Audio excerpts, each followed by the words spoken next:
और नया लोग के कहे पुरानियों की नियत खराब हो जाए।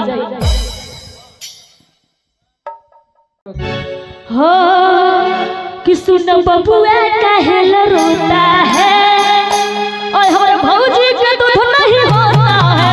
बबुआ काहे रोता है, भौजी के दूध नहीं होता है। और बबुआ काहे रोता है, भौजी के दूध नहीं होता है।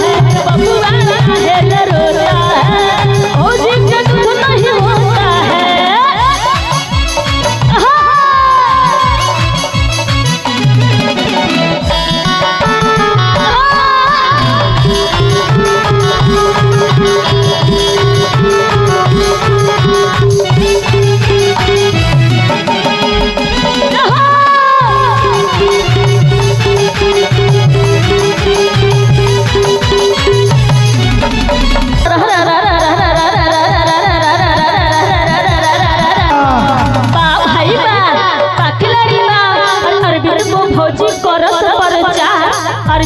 भौजी करस प्रचार करो ने खा ले के कहां बड़े माल बोलो होय होय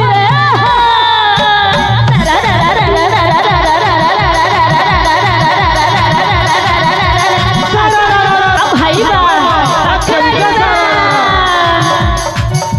टूट गइल दांत आँख सूख गइल गाल, टूट गइल दांत